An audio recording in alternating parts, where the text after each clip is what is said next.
Hi everyone, welcome back to Oscar World Fun Vlog with me, Oscar.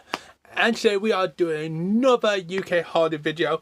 This one is really what I really want to do in a video because it was fascinating. When I was doing my research on the history of Butlin and the history of Pontin, I came across this news article. So I read it, I was done for it, and I decided to make a video. I'm currently drinking the summer edition sugar-free Red Bull Citrus Zest. Nice. £3.10 in your local One Stop. The big sugar-free can. But not about One Stop, all of them can. But this is just all about the friendship, the rivalry of Sir Billy Butlin and Sir Fred Pontin. Before I do start into this friendship and rivalry stuff, I will let you know, I'm going to do a background check on these two for you if you haven't seen the other two videos. So Billy Butlin was born in 1899, opened Butlin in 1936, Butlin Holiday in 1936.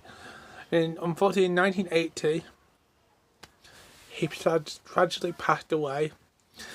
And that's Butlin, Sir Fred Billy Butlin, who opened Butlin Holiday in 1936, where Sir Fred Pontin was born in 1906 and opened Pontin Holiday in 1946. He was born in 1906. He opened Pontin in 1946, and unfortunately died in 2000. And he was the founder of Pontin Holiday, and frequently worked. Who also before Pontin would also previously worked for the prior Pontin, and I think before World War II, he worked at Butlins. And he was younger than Sir Billy Butlin.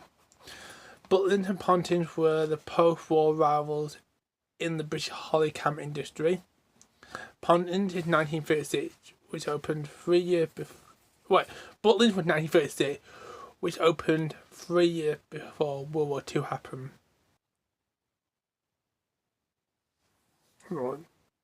Yeah, 1939 to 1945. I remember then. I remember World War II was then. Before World War II, and Pontin was founded in 1946, a year after World War II ended. Butlins focused on massive, energetic entertainment with the red coats. I'll talk about red coats, it's a bit later on, and the blue coats, because I love the entertainment between the red coat and the blue coat stuff, and which will be later on. Where Pontin aimed a smaller value for money sites, often in upgrading accommodation with TV, upgrading accommodation in the early days of self-catering, with TVs and private bathrooms instead of the shared bathrooms. So basically, caravans. Where Butlin had the chalet, you have a room with beds in it, and you would go down one end of the block or the other end of the block to a shared toilet, shower, and bathroom. The best way example to watch it, you know what I'm about, watch How to TV show. That's the TV show. Or watch clips on YouTube. Or watch documentaries on YouTube about Butlin and Pontin. I've watched all of them. Yeah, the background and temperament. Butlin was a flamboyant and showman.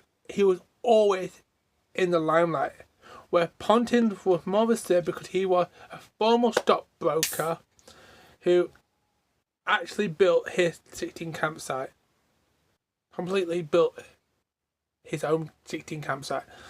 When the value, we're going into value friendship now, okay? Even though they were competitors, they were also very close friends. However, Pontin constantly models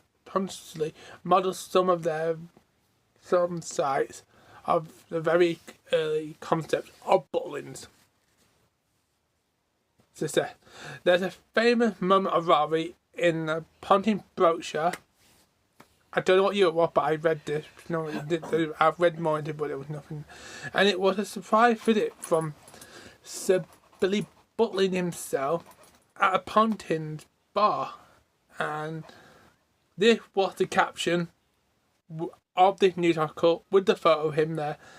All the best people come to Pontin, when Butlin saw that, so he was apparently not very pleased with it at all. I don't blame him.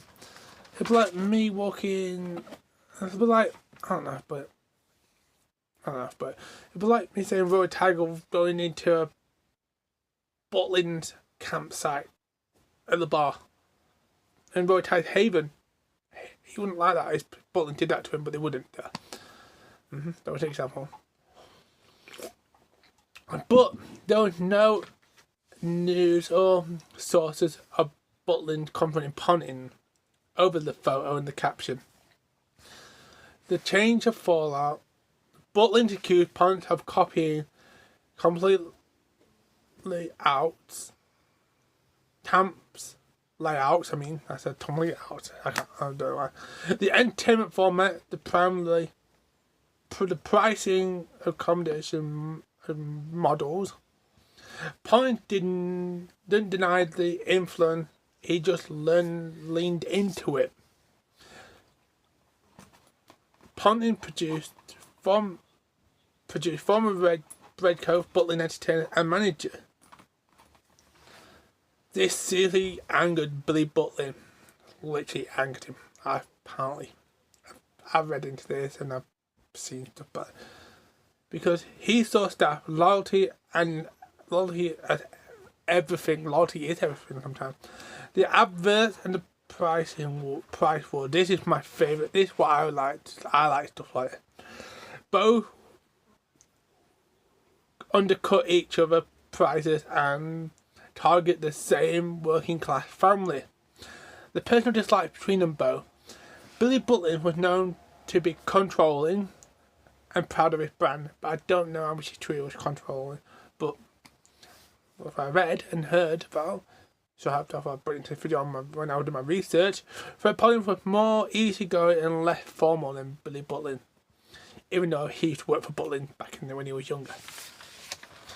They fell out badly and never reconnected with each other. Their rivalry drove competition. Their brand outlives them and later benefit from the nostalgia.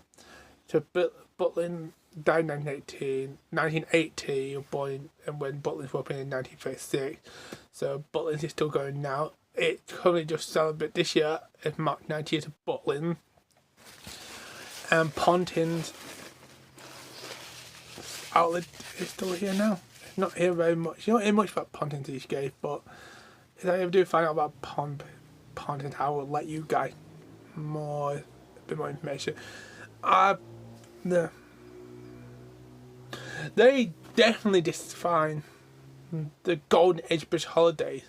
The blue coats are cheaper than the red coat. I don't personally agree with that. Red coats are Butlin and the blue coats are Pontin are equally as decent as them, good as each other. There's no one better than each other. All holiday antennas are the same. I always say that. I've been auditioning for Pontin blue coat. I've been auditioning for a Pontin, a Butlin red coat, and I was auditioning for a Pontin blue coat. And I enjoy it. I enjoyed it. Enjoy the fact that Joe Maplin in the TV show High High was based on Sir Billy Butlin. Butlins is still going now with 3 parks: Minehead, Skegness and Bognor.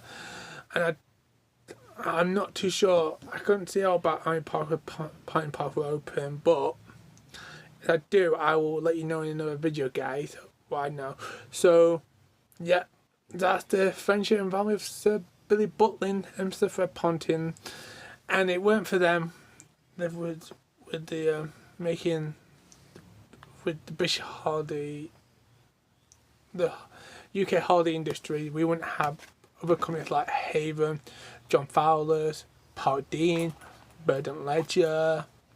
So I'm going to leave it here. So thank you guys ever so much for watching, and I'll see you soon for another video on UK holiday. Please subscribe if you're new. Bye.